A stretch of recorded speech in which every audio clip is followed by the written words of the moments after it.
They have no right to cover Ohtani. It was in 2024 that Fuji TV, a private Japanese broadcaster, ended up being denied access to Shohei Ohtani. Yes, that Ohtani was furious, and he completely shut Fuji TV out. The real issue is that this conflict could have a serious impact on the WBC taking place this March. So today, ahead of the WBC, we're going to break down the shocking and ongoing relationship between Fuji TV and Shohei Ohtani. Even athletes deserve to have their privacy respected. What do you think? Let us know in the comments. Thank you for being here.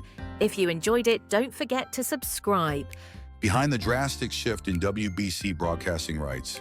As of February 2026, with just 1 month left until the WBC begins, Japan's baseball world is entering an unusually tense and unprecedented moment.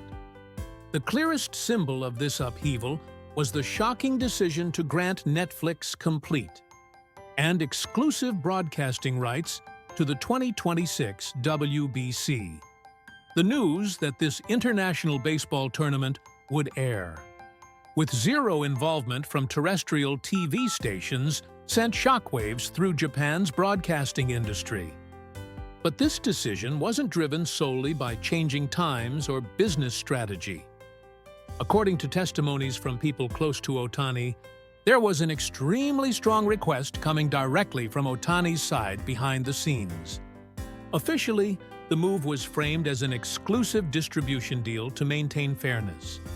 In reality, however, a growing number of observers believe it was a deliberate choice to completely shut Fuji TV out of WBC coverage in Japan. This decision cannot be dismissed as the selfish demand of a single superstar.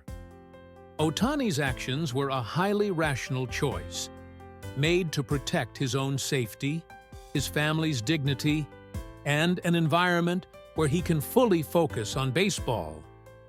Irresponsible, over-the-line coverage led to an irreversible fallout. Everything was set in motion by an incident that took place in late May 2024. The first outlet to report that Shohei Ohtani had purchased a luxury home near Los Angeles, reportedly worth around $7.8 million, was the real estate section of the American newspaper, the Los Angeles Times. The article was based solely on publicly available property records and presented the purchase as one example of a high-end real estate transaction. In the U.S., this kind of reporting is not unusual at all. The real problem began afterward. Using that article as a trigger, Japanese television networks crossed a clear line in their coverage. Fuji TV, in particular, went as far as broadcasting live from directly in front of Ohtani's new home. The footage showed the exterior so clearly that the address could be identified. It even captured images of a basketball court inside the property, and went further by conducting on-the-spot interviews with neighboring residents. As a result, Ohtani's privacy was completely violated. At that point, the situation escalated far beyond ordinary reporting and became a serious issue. Recognizing the gravity of what had happened, Ohtani, through the Los Angeles Dodgers, demanded the immediate return of Fuji TV's press credentials. And as a result, Ohtani made the painful decision that he could no longer live in that house, and chose to let go of the luxury home he had just purchased. In response, the Dodgers organization placed the safety of the player and his family as its top priority and decided to impose strict limitations on media access. At a press conference, the head of programming didn't hold back, stating, "It is only natural to take severe action against media outlets that don't even understand the basic principles of privacy protection," directly condemning Fuji TV in a sharp tone. Behind this controversy lies a security issue unique to Los Angeles. In recent years, organized thefts targeting celebrities have surged, and several Dodgers players have actually fallen victim to these crimes. For players who are often away from home on long road trips, exposing their address or home layout can be absolutely dangerous. In the first place, Ohtani reportedly purchased this new home to protect Mamiko's privacy and safety. But this wave of coverage ended up trampling over that very intention. On June 17th, Dodgers president Stan Kasten also spoke out in an interview, strongly criticizing Fuji TV and other Japanese broadcasters. They are invading Ohtani's privacy in their pursuit of ratings. What this network is doing is equivalent to stalking. Following Ohtani's private life causes discomfort not only to him, but to the general public as well.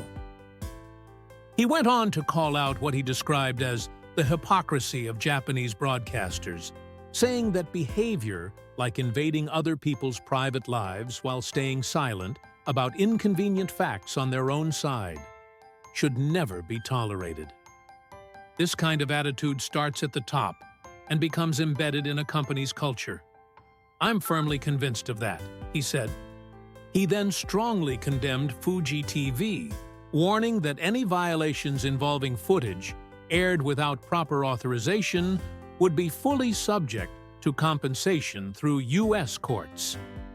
Following this incident, Fuji TV's president issued a public apology. However, unsurprisingly, that statement itself was met with widespread criticism. And then, an astonishing moment arrived. The moment of becoming world champions at the World Series. It should have been a time when all lingering resentment faded away, leaving nothing but pure joy.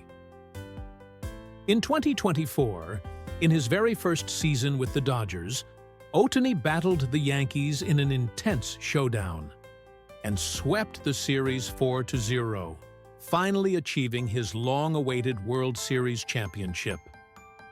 That season, Ohtani went on to rewrite the record books in ways never seen before.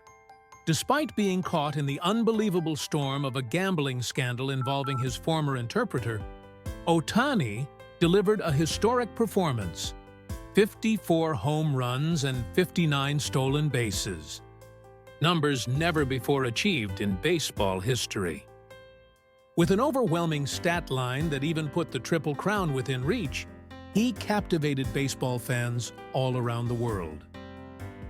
Immediately after the championship, Ohtani sat down for an interview with NHK and said, "I'm truly happy that I was able to achieve the best possible result in a new environment. I was blessed with amazing teammates, and the support from fans in Japan gave me tremendous strength." His words were filled with gratitude. Then, the moment Fuji TV's crew managed to catch sight of Ohtani, the atmosphere instantly changed.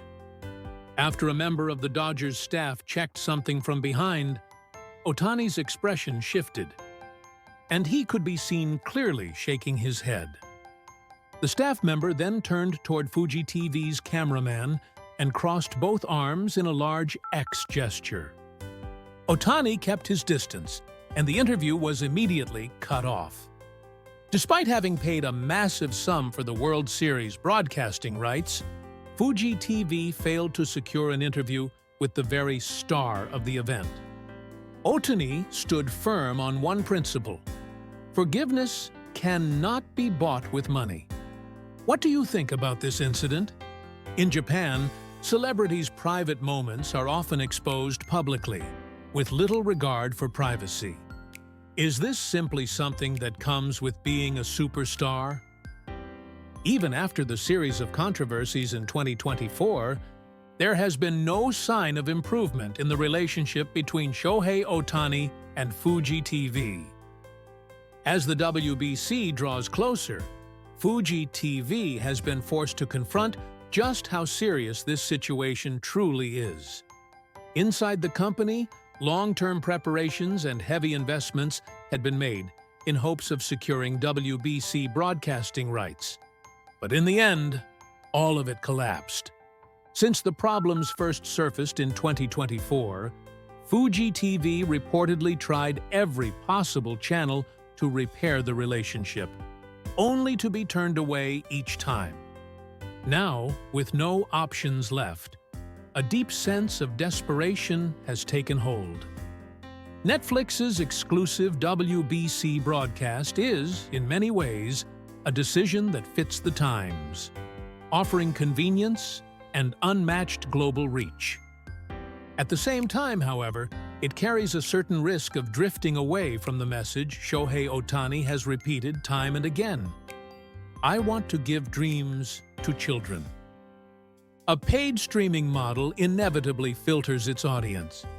It reaches those who can afford the subscription and are comfortable in a digital environment. But for those who aren't, and especially for children, the biggest stage in baseball could suddenly feel far more distant than before. Once upon a time, the WBC was a national experience, something anyone could watch just by turning on the TV. The moment Ohtani struck out Mike Trout, countless children didn't analyze it logically. They felt it. Their hearts moved, and they saw their future selves in that moment. That sense of chance, of stumbling upon greatness without trying, was the single most powerful engine for creating dreams. But paywalls change that. When watching becomes a deliberate choice, limited to only those who seek it out and can afford it, dreams inevitably struggle to spread. If this Netflix exclusivity is, in fact, the result of the rift between Ohtani and commercial broadcasters, then a deep dilemma likely remains in Ohtani's heart. A decision made to protect his own dignity and his family's safety may have unintentionally created distance between himself and children. For a player like Ohtani, someone who has always taken the value of baseball seriously, that contradiction would weigh heavier than it would on anyone else. No one truly knows the answer. Still, as Ohtani fans, we want to believe that this exclusive streaming deal is simply the result of skyrocketing broadcasting rights, something Japan's commercial TV networks could no longer afford.